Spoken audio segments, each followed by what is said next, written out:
Selamat berjumpa kembali dengan kami, channel Film Legenda Nusantara. Dalam channel ini, kami akan menyajikan cerita-cerita legenda, cerita-cerita sejarah Nusantara, kejayaan Nusantara. Semoga kita semua akan menyadari bahwa negara kita, Nusantara, adalah negara yang sangat luar biasa. Salam NKRI. Kemelut Belambangan bagian 139. Dia berhenti sejenak dan menatap tajam wajah Maya Dewi. Akan tetapi mengapa Nona menolong saya, seorang Belanda? Yang saya tahu, biasanya para pendekar memusuhi orang Belanda. Tuan keliru menilai para satria Jawa. Para satria membela bangsa dan negara apabila terjadi perang antar bangsa. Akan tetapi di luar perang, kami membela siapa saja yang lemah tertindas dan menentang siapa saja yang jahat sewenang-wenang mengandalkan kekuasaan dan kekuatan. Saya tadi melihat 3 orang itu hendak membunuh Tuan secara kejam, maka saya anggap mereka jahat dan saya turun tangan membelamu. Nah, sekarang ceritakanlah apa yang telah terjadi antara Tuan dan mereka? Saya adik kandung Kapten Willem van Huysen, akan tetapi saya bukan anggota pasukan Kompeni Belanda, Nona. Saya adalah seorang pendeta. Seorang pendeta? Maya Dewi mengamati pakaian orang itu. Pendeta apa, Tuan David van Huysen? Dukar menyebut nama itu selengkapnya. Kalau sulit, sebut saja nama saya David, Nona Maya Dewi. Saya adalah pendeta agama Kristen. Ah, pendeta yang memimpin orang-orang Belanda bernyanyi dalam kuil atau masjid. Saya pernah melihatnya di Batavia. Bukan, Nona. Kuil itu tempat orang beragama Hindu, dan masjid tempat sembahyang orang beragama Islam. Rumah kebaktian orang Kristen disebut gereja. Bukan hanya bernyanyi memuji nama Tuhan dan berdoa, melainkan juga mendengarkan firman Tuhan yang dikotbahkan para pendeta. Pendeknya, tempat beribadat, Nona. Begitukah? Alu, apa hubunganmu dengan orang-orang tadi, Tuan? Dengan sikap ramah dan lembut, suaranya halus penuh kesabaran, Pendeta David van Huysen lalu bercerita, didengarkan penuh perhatian oleh Maya Dewi yang merasa tertarik sekali karena apa yang didengarnya itu sama sekali di luar persangkaannya. Sejak muda, David van Huysen telah menjadi seorang penyebar Injil atau yang umumnya disebut pendeta Kristen. Dia bertugas menyampaikan berita keselamatan Injil sampai ke daerah-daerah terpencil, bahkan seringkali memasuki daerah-daerah di mana peradaban manusia masih amat terbelakang. Sudah seringkali dia menghadapi ancaman maut yang mengerikan, namun berkat imannya yang teguh dan penyerahan dirinya yang total terhadap tugas sebagai seorang hamba Allah yang taat, dia selalu dapat terhindar dari mara bahaya. Dia adalah seorang pendeta yang benar-benar menghayati tugas sucinya. Maka melihat banyak kenyataan timpang dilakukan oleh pemerintah bangsanya, dia seringkali memprotes dan menentang kebijaksanaan Kompeni Belanda sehingga dia dianggap sebagai seorang pemberontak oleh pemerintah. Dia tidak setuju terhadap politik VOC bentukan kerajaan Belanda yang berambisi mencaplok Pulau Jawa dengan berbagai cara yang licik. Bukan saja Belanda menggunakan kekuatan pasukan bersenjata api untuk memaksakan ambisinya, juga Belanda menggunakan perdagangan, bahkan membius rakyat jelata dengan candu. Yang lebih dari itu, David van Huysen marah sekali melihat betapa Belanda mempergunakan agama sebagai siasat politiknya untuk menundukkan dan melemahkan semangat perlawanan rakyat Jawa. Agama Kristen adalah agama yang berintikan kasih, dan para pendeta yang diperalat politik Belanda menanamkan sikap sabar mengalah dan tidak menggunakan kekerasan kepada rakyat, sehingga melemahkan semangat mempertahankan tanah air yang akan dikuasai Belanda.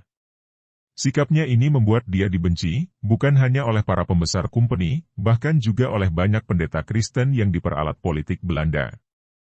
David van Huysen bahkan berentangan dengan kakaknya, Willem van Huysen yang menjadi kapten pasukan Kompeni Belanda. Dia berjuang sendiri tanpa teman.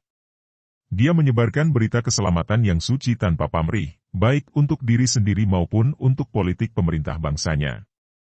Tugasnya yang diemban dan dilaksanakan murni, sesuai dengan yang diperintahkan Tuhan dalam firman-firman-Nya, yaitu mengajak manusia untuk beriman kepada Tuhan, bertaubat dari dosa-dosanya dan mohon pengampunan dari Tuhan, kemudian melaksanakan semua kebajikan seperti yang diajarkannya sesuai dengan petunjuk firman dalam kitab Injil dari agamanya. Demikianlah, Nona Maya. Saya dikucilkan, bahkan dimusuhi. Beberapa hari yang lalu, saya menumpang sebuah kapal Kompeni Belanda yang berlayar dari Batavia menuju Belambangan.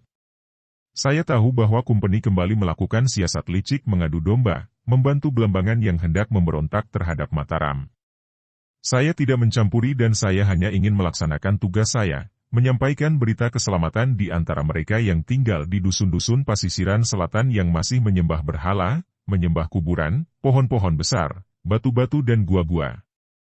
Ketika berada di atas kapal, saya melihat 2 orang pribumi menjadi tawanan kumpeni. Mereka adalah orang-orang yang membela Mataram dan mungkin menjadi mata-mata Mataram untuk menyelidiki hubungan antara kumpeni dan Belambangan. Mereka tertangkap dan terancam keselamatan mereka.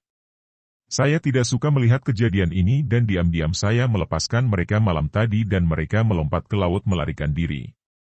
Akan tetapi perbuatanku itu ketahuan oleh pendeta Johan yang menganggap saya sebagai saingannya. Saingan? Dan dia juga pendeta Kristen? Pendeta David menghela napas panjang. Semoga Tuhan mengampuni kita semua. Karena sikap saya yang tidak menyetujui agama dipergunakan untuk kepentingan politik membuat saya dianggap saingan dan dimusuhi sebagian para pendeta, termasuk pendeta Johan, walaupun banyak pula yang diam-diam menyetujui pendapat saya. Nah, kiranya perbuatanku membebaskan tawanan 2 orang pribumi itulah yang mengakibatkan usaha pembunuhan atas diri saya tadi. Akan tetapi, mengapa begitu, Tuan? Dan mengapa kalau mereka hendak membunuhmu, dibawa dulu ke pantai? Bukan begitu, Nona. Saya memang harus mendarat dan saya turun dari kapal, menggunakan perahu tadi di antar seorang perwira dan 2 orang prajurit yang mendayung perahu. Baru setelah dekat pantai perwira itu memberitahu bahwa saya akan dia bunuh memenuhi perintah pendeta Johan. Ah, betapa jahatnya. Pendeta David menggelengkan kepala dan menghela napas panjang. Tidak, Nona. Dia tidak menganggap perbuatannya itu jahat. Dia menganggap itu merupakan tugasnya demi kepentingan kerajaan Belanda karena dia menganggap saya seorang pengkhianat yang harus dibunuh. Tentu saja perbuatannya itu melanggar hukum dan kalau saya laporkan kepada atasan, dia dan 3 orang tadi akan mendapat hukuman berat. Akan tetapi saya tidak akan melaporkan mereka, Nona Maya. Tidak, saya hanya berdoa semoga Tuhan mengampuni mereka. Hening sejenak, Maya Dewi termenung. Dahulu, ketika ia masih menjalani kehidupan sesat, ia menganggap bangsa Belanda amat baik, manis budi dan royal dalam memberi hadiah.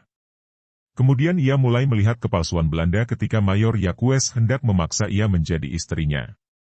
Setelah ia mengembalikan dinar emas tanda sebagai mata-mata kumpeni dan ia meninggalkan Batavia, ia mulai menyesal akan semua kesesatannya yang tidak mendatangkan kebahagiaan melainkan lebih banyak mendatangkan kekecewaan dan kedukaan dalam hatinya. Kemudian ia bertemu Bagus Sajiwo dan hidupnya mengalami perubahan total seperti sekarang ini, ia terbimbing dan mengenal Gusti Allah, sadar betul akan baik atau buruk sehingga kini ia menjalani kehidupan yang sama sekali berbeda daripada dahulu, seperti bumi dan langit. Barulah terbuka kesadarannya bahwa kumpeni Belanda itu jahat dan licik, pandai membujuk dan mempergunakan orang-orang pribumi untuk memusuhi bangsa dan menjual tanah air sendiri. Ia menganggap bahwa semua orang Belanda jahat belaka.